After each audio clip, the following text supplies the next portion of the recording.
next session on micro-mobility, skateboards, scooters, mopeds and e-bikes. We're joined here today by our lovely panellists who are going to introduce themselves one by one. Just give me your name and what you do, and we'll start with you, Saul, down the end, who's having a glass of water. Saul Griffith. I was an engineer and entrepreneur. Apparently now I'm fighting the regulatory battle for future Australian energy through Rewiring Australia. And I did a little bit of work in the US, starting an organization called Rewiring America and helping get the Inflation Reduction Act, which should be called the Electrify Everything Act, through. Cool. Hello, I'm Michelle. I'm the founder and CEO at Fonsmoto.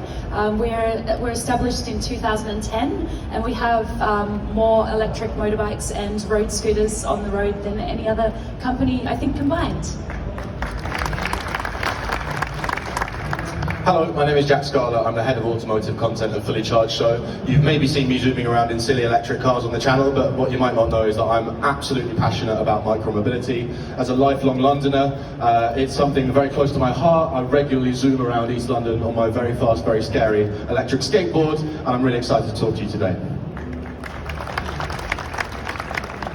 My name is Adam Brennan. I'm the founder of AE Bikes, Suron Australia and Talari Australia. We founded our business in 2017 and we import lightweight electric dirt bikes. We also have ADR compliance for Australia as well.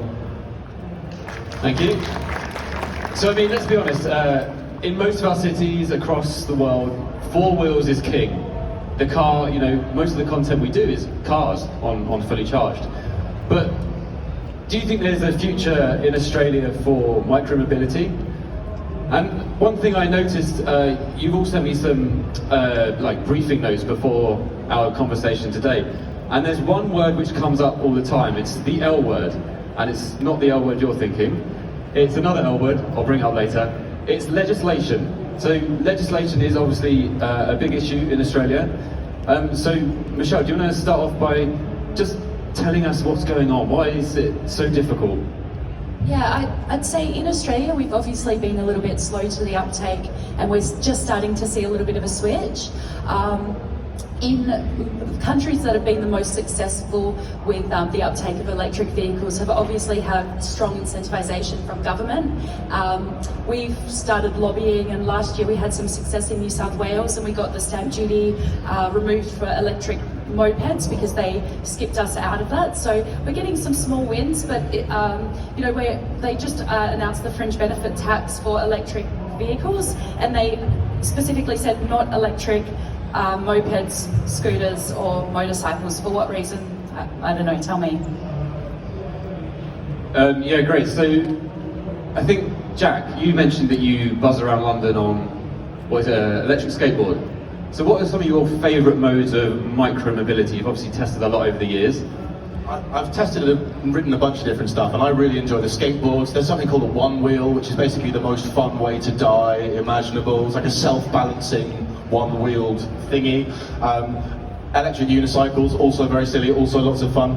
But the really important ones, as far as kind of mass appeal for me, are the scooters and the bicycles and the mopeds, right? The stuff that more people are going to be comfortable riding. And I just think they have an enormous part to play in how we travel in the future. I think while we're transitioning from petrol to electric, we also have this opportunity to really examine the modes of transport that we use. Instead of just using a 2-ton, 4-seater vehicle for absolutely all purposes, we can really ask ourselves the question, well, if I live in a city and 90% of my travel is inside of that city, is this the vehicle for me? Or can I make do with something smaller, lighter, cheaper, kinder to the planet, and then rent a car when I want to go visit my parents one weekend of the year?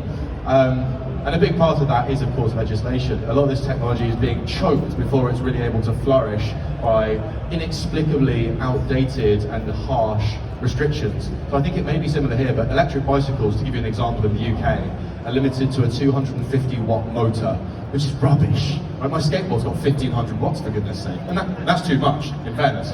But that wattage means that the cargo bikes, tandem bikes, stuff that you might put your kids in the front of, are just not really possible. So we really need to act quickly with this legislation because this technology will just die before it ever lived if we're not careful. Yeah, with the power to weight ratio, that's how it would make more sense. So that if you were having a cargo vehicle, power to weight ratio would be a way that you could do it safely as well, because obviously safety is important and Australia is highly regulated. So like the US, it's 850 watts for e-bikes. Just to add to what you were saying around downsizing, like a lot of our customers have, say in a family home, they have 2 cars, 2 petrol cars, and they decide to downsize from 2 ICE vehicles to 1 electric car and an electric moped or scooter, and it's more cost effective for them, and it means that they can completely switch to electric, which is really cool. Everything I own is illegal in Australia. I own One Wheels. I know the founder. I bought them in America so they don't have the Australian speed limit built in. My daughter and I illegally ride to school on these electric One Wheels. Today I rode to the railway station on a 8 kilowatt electric sort of a scooter thing, but it has solar panels on both sides, and I park it in the sun and it gets 30 kilometers of range every day. One of my neighbors reported me to the police last week for riding this with my daughter on it, even though I was 0 emission and getting around our neighborhood. And the police came over and they looked on my driveway, and there's 6 electric bikes and electric skateboards and One Wheels, and they said, "We think you've been doing something illegal." And I said, "Can you point at which one?" And they pointed at the solar bike and they said, "That's amazing." And I'm like, "Well, that's the illegal one." And like, we really have the most restrictive legislation in the world on micromobility. We've completely handicapped it. It looks like we're going to go all in behind America on the How Does the World Electrify, which is monster trucks and 3-ton 4-wheel drives that will continue to make suburban streets more dangerous, not less dangerous. We could be going the way of Southeast Asia, which is all the 2-wheeled, 3-wheeled electric revolution. The micromobility solutions use 1/10 the energy. They work with their existing public transit. Like, I think we really should look a little bit inwardly for a second before we go all in behind the American monster trucks, and think about actually how do we make it more inclusive, more equitable, a lower cost transportation system for everyone. And I think not only we do have to look at the details around the regulations on the vehicles themselves, so they have enough torque to get up the hill. I live at the top of the hill like this. That's why I take all the governance off all of mine. But we need to look also at, I think we should let these electric cars are so much more efficient than petrol cars. Let's give them a 130 kilometre an hour speed limit on the highway in exchange for a 35 or 40 kilometre an hour limit on side streets, so that we level the playing field for all of the micromobility options in local traffic situations. So every store run is on a solar or electric scooter, or on a Fonz, or on a skateboard, or on One Wheel.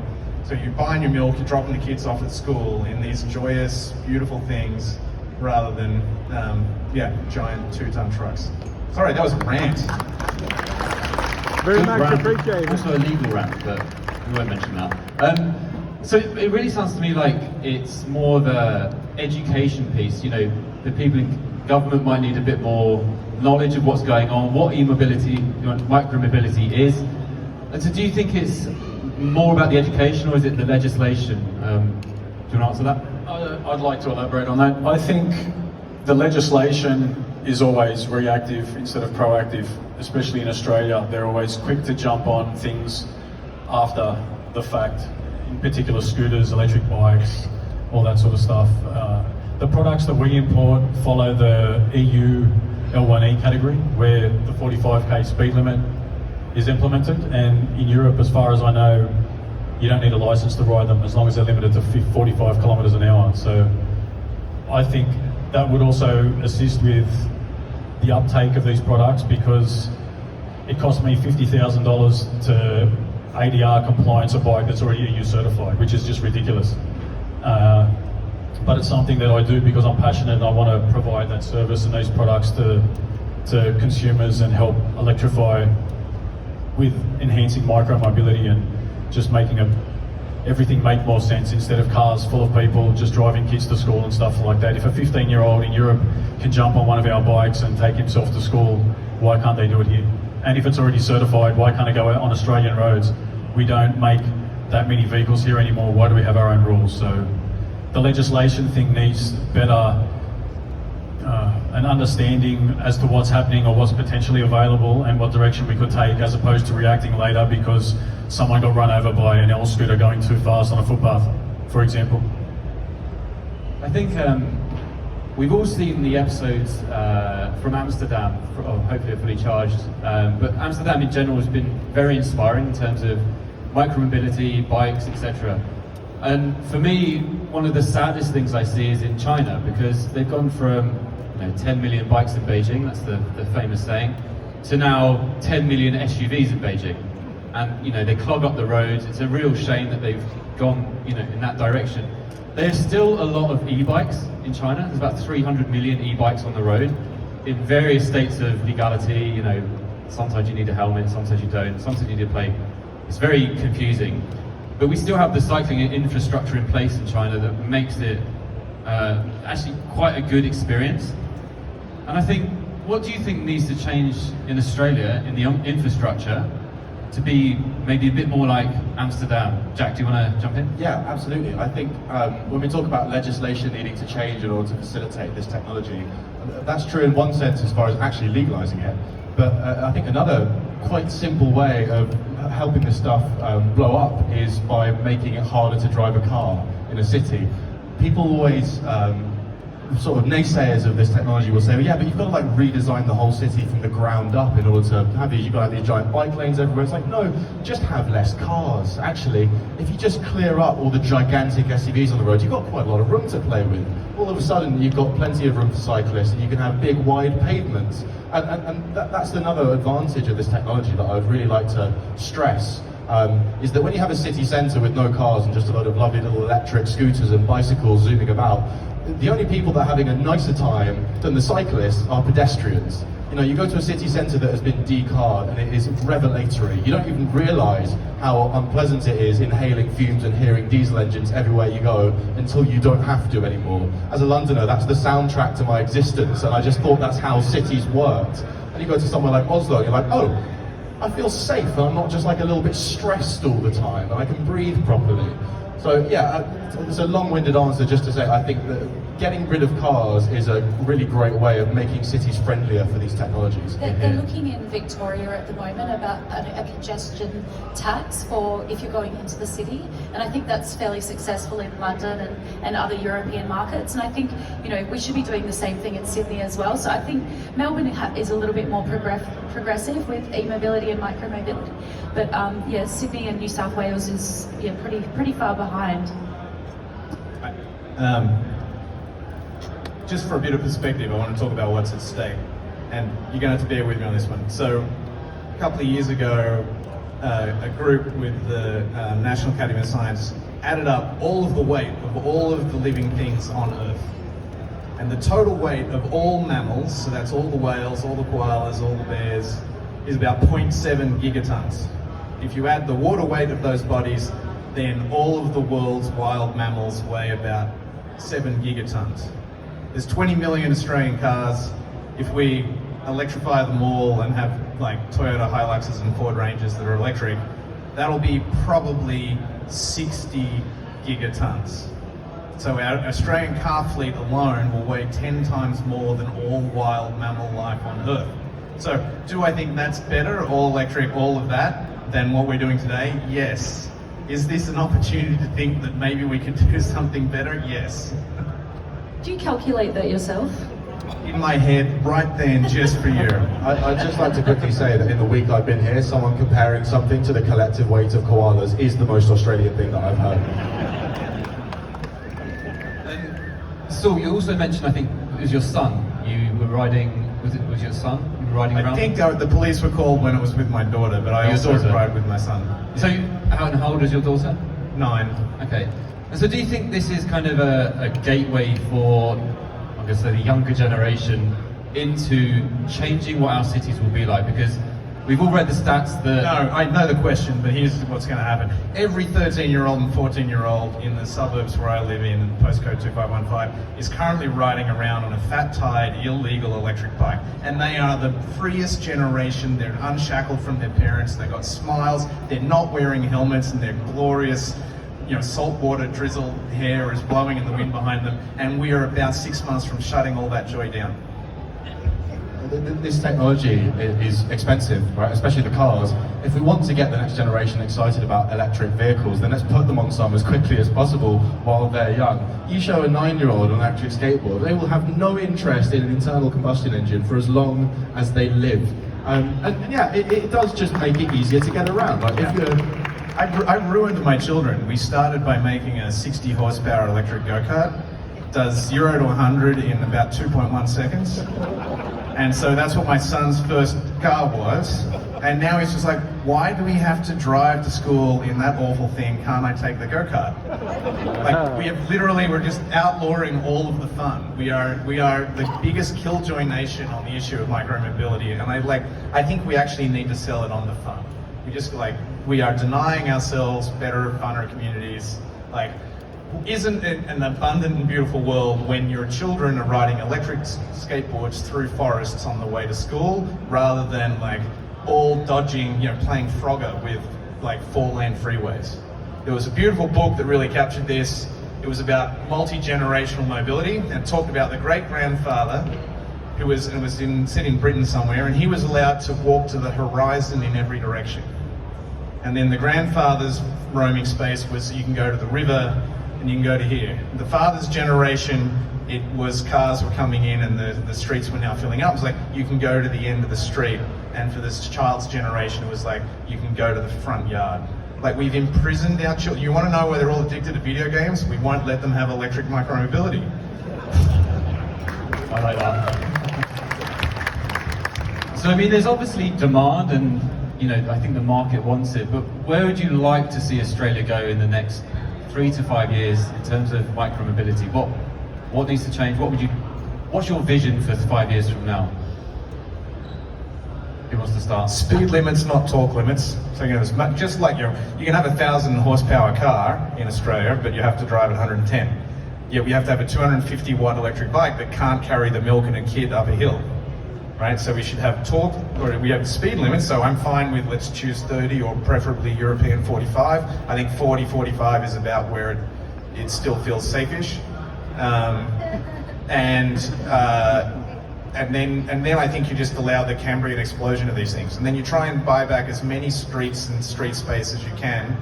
And I think the European model is you park the cars, you then have a 1 or 2 meter wide space between the cars and the sidewalk, so that there's a barrier of parked cars between these, and you just let all of these electric mobility solutions in that space. Because right now they're illegal on the road and on the footpath. It's just like everywhere. Fun fact, in London, it's actually, you get in more trouble if you're found riding on the road. You get points on your license and the device confiscated. So people are actually encouraged Don't to give the ride them on the Australians, sidewalk. the Australian authorities ideas. Yeah. It's people have this idea that it's really difficult to legislate this stuff. It's like, well, there's so many different kinds of them. How do we rate? It's like, not that hard. Speed limit, right? Punish people if they're riding them like a dick, right? And if they're riding them safely and conscientiously, then that's not an issue. I think people who are pro this technology are the ones who want to see the strictest punishments for people who misuse it, because they're showing us all up.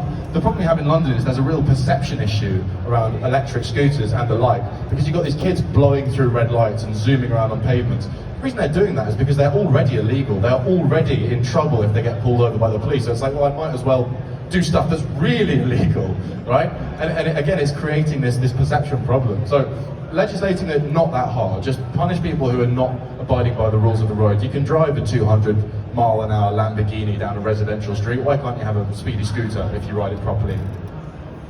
I'd like to see, there's a lot of dead spaces, say in Sydney CBD, they ripped up all the motorcycle parking to put bicycle lanes. The bicycle lanes are completely empty. those things aren't allowed to go on the bicycle lanes. I'd like to see, there's a lot of dead spaces where you couldn't put a petrol bike because you've got residential above. Why don't you make that like free parking for electric motorbikes and electric scooters and electric bicycles, and have charging infrastructure there? It's very simple, low cost charging infrastructure.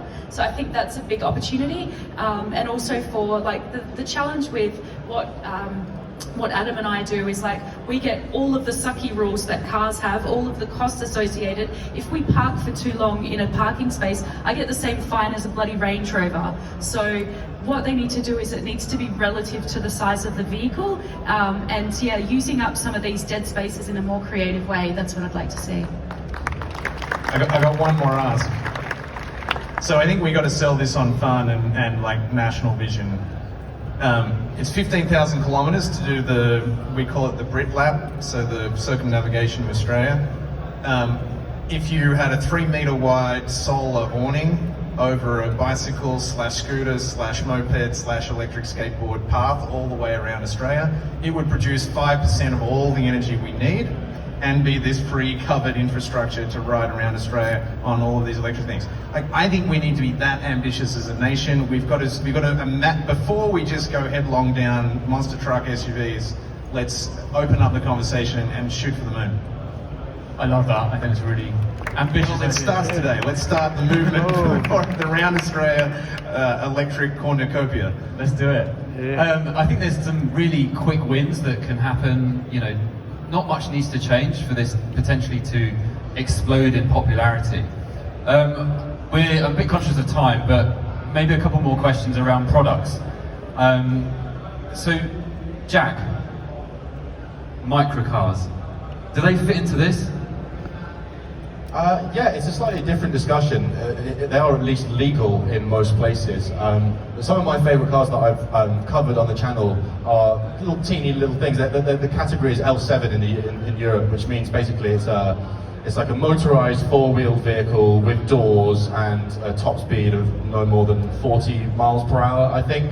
And they are awesome. They are so much fun. They're so much more fit for purpose for a city, and that's what we're talking about here. We're talking about modes of transport that are more fit for purpose. You know, you can have your little Microlino or your City Transformer or any other number of silly little microcar, and then you can have your big long-range Tesla for the weekends.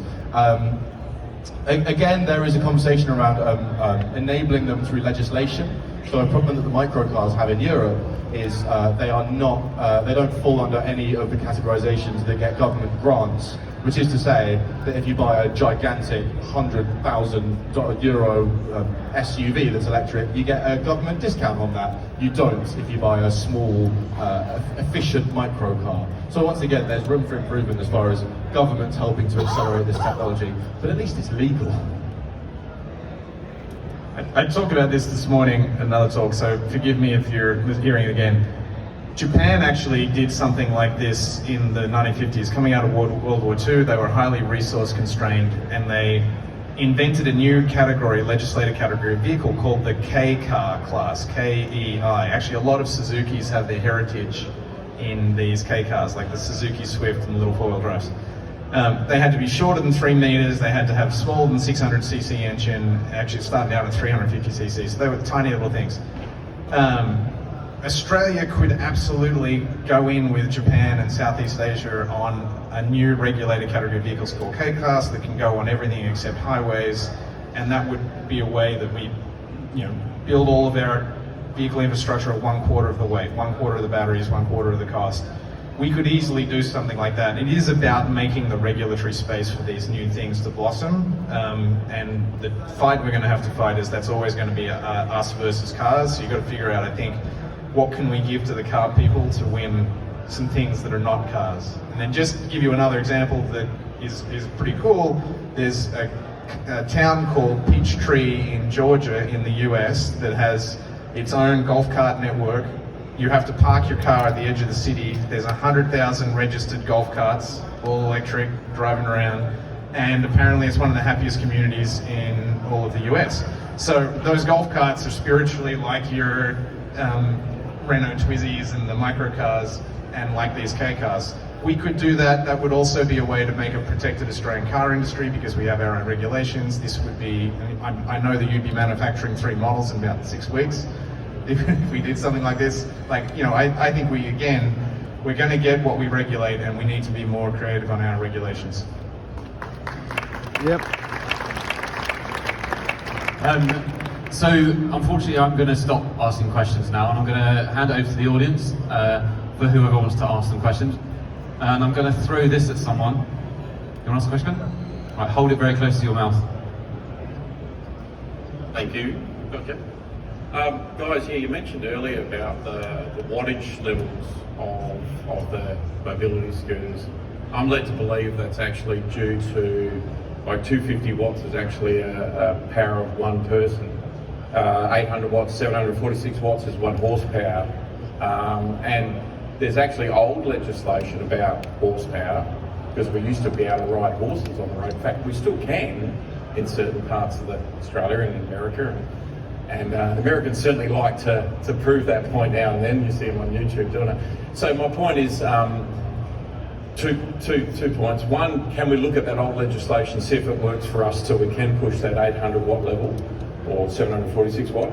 And the second question is about the legislation. Why aren't we getting rid of old legislation when we make new legislation so we don't get this confusion? Or if we make new legislation, we include the old legislation and still get rid of it, if that makes sense. I love the first idea. I've nicknamed my solar electric moped the shitless horse. And really all of us here rode in on shitless horses, meaning the functionality of a horse, like the horsepower. The Saron bikes are a fabulous example of the shitless horse. So I think if we could use that as precedent, that's great. It's not my understanding of where we put we pulled the 250 watt numbers out of the hat. But something that is much closer to that sort of natural scale of power would be a tremendous idea. I did some research into what our team did last year, because in London they have, I think Amazon and a few others use the 4-wheel little micro vehicles to do delivery, so like last mile delivery, and we were looking at doing something similar in Australia. An opportunity popped up. So we looked into that. The answer is no, you can't do it. So of course it's a no. Yeah, we need to change the legislation. I got a lot of things to do right now. Okay, next question I think is over here. Yeah. Hi. I come from Hobart, and deep in the foothills of our mountain, and they just created some lines on the side of the road to help create more space for cyclists, that sort of thing. And we do get a number of people coming up around the mountain, there's tracks and all sorts of things. But it has all these gaps in it, so you can ride for a while and then suddenly there's these dangerous corners, blind corners. Now you know how koalas and wombats feel. Yeah. So in terms of councils and getting them to think sensibly about how they put the infrastructure in, and because you get people turn around going, oh look, we put all this stuff in and people aren't using it. It's because there's all these gaps and it's still dangerous, and so people don't turn around and go, yes, I'll use it now. With the vehicles, there was collective groups promoting vehicles. Is there much in the way of collective groups that can... There's a really good group in Tasmania called, I just spoke to them last week, I think it's called Southern Transport. They have stakeholders from council, from the motorcycle groups and various stakeholders, so I'd reach out to them in Tassie. I actually think you brought up a really good point, which is if we wanted innovation to happen here, we have to take the regulatory environment away from state and give it to cities. Because you're not going to get a whole state to agree, and everything currently goes through transport at state level. But if we could have cities essentially sandbox regulatory environments, so we could try different things in different cities, that's possibly the way we get out of the regulatory gridlock that we have waiting for total agreement at state level. I think just quickly to your point about cycle lanes that suddenly disappear and then you're sort of fighting lanes of traffic, what councils have to do is be brave enough to make roads less hospitable for cars You have to inconvenience the motorist in order to facilitate micromobility. So where I live in East London, I live near Highbury Islington. There's this particular junction that's super busy, right near the stadium for the mighty Arsenal. And they've basically made it one lane. They've killed off one of the lanes, put a fat cycle lane in, and traffic is terrible on that corner now. It's really unpleasant to drive it in a car. And you would have to hope that less people are going to over time, that people are just going to find a different way around, or even better, not drive for that journey. And people complain about it. They go, why have they changed that? They've made it worse. Well, no, they've made it worse for cars. They've made it way better for cyclists and pedestrians. But yeah, you're gonna ruffle some feathers along the way, right? But it needs to be done. Okay, so we've got time for one very quick question. I'm very excited to hear that the great Jack Scarlett is a gooner. Well done. I'm not associated with Fonz at all, but before I ask my question, I just want to say, if you ever get the chance to ride the Fonz MKD, it's a magnificent machine. It's so much fun. So I think everybody should try it. Go and visit Michelle and Alexandria. It is. I'm not associated. Now, my question is, does anybody know if the potentially incoming New South Wales government has a different point of view on this legislation? I think I went into writing policy in the US 2 years ago. I showed up, we wanted to create Rewiring America, we wanted to help Biden write more ambitious climate legislation. And on the first day of the Biden White House, we realized it's not actually politicians who write policy, it's lobbying groups and it's people. And so we then built a lobbying organization to write policy. And I think Australians are particularly guilty of this, me as one of them, but I've now been given the lesson. If we want better legislation around these things, we have to propose these ideas, we have to do the math on these ideas, and we have to take it to the New South Wales government. I actually met Chris Minns at a party a few weeks ago. I'm encouraged by him, and even more so by his wife, that they are open to new ideas, but I'm going to put it on us, like the work, we have to do the work, and we have to propose sensible legislation and stuff that has a political chance of getting out, and that's how it gets done if we're going to And I improve the think game. engaging with great organisations like AVA is probably a good place to start. You know, they've been supporting what we're doing for 50 years, I think, and yeah, I think AVA's probably a very good place to start. Great, so unfortunately we've run out of time, but I'm sure these guys will be at the side of the stage if you want to ask them any more questions. I just want to have a big round of applause for all of our wonderful panel. Thank you very much and enjoy the rest of the day.